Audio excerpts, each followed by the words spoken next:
Hi folks, I'm Matt and welcome to My Expanded Universe, a show where I go through the entire EU in chronological order as best I know how.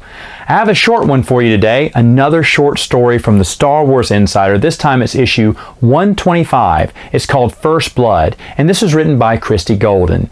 In this very short, brief adventure, Ship takes Vestari Kai and a couple of other Sith on a mission to find some cargo that's going to aid the Sith. And basically that's it. Again, we're setting up stories for, of course, the upcoming Fate of the Jedi series. Now, time-wise, this does come in right before the series starts, and so this is the best place for it. And before I get into that series, I want to go ahead and talk about Christie Golden for a minute. Obviously, she's proud of Vestari Kai. This is the second short story I've mentioned that she's done before. And the series overall with her, like I said, I may not mention this in the series, so I want to mention it now.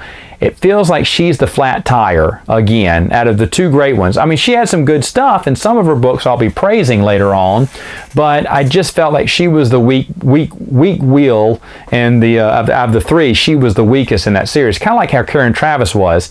And why wasn't Karen Traviss brought back in, to ask again, I don't know, but it could have been that at this point, I believe the Clone Wars, Filoni had, discarded her novels and tried to create his own Mando version that he loves because he's smarter than George Lucas.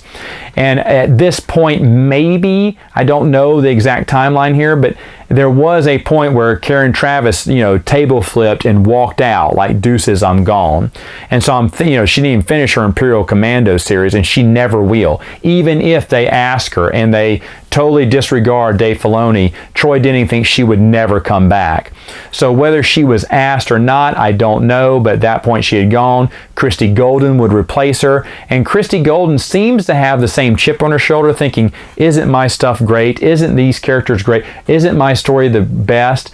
And when I spoke to her, the one time I spoke to her, she does kind of have a little haughtiness. I could have gotten it wrong. She may be a really nice person. She signed all my books, so I'm thankful for that.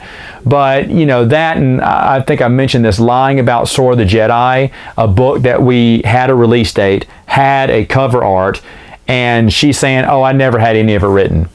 Really? Really? Cool. They were really jumping the shark on you, weren't they?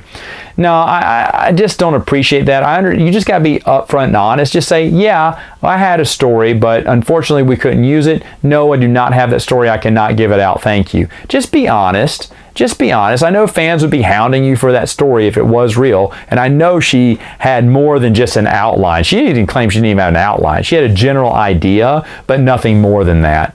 So for me, I'm not really a Christie Golden fan. Again, I'll be talking good about some of her books upcoming, but overall, didn't really care for her that much. And this story in The Insider, you can take it or leave it. All right, folks, that is all the time I have for now. See you next time with another video.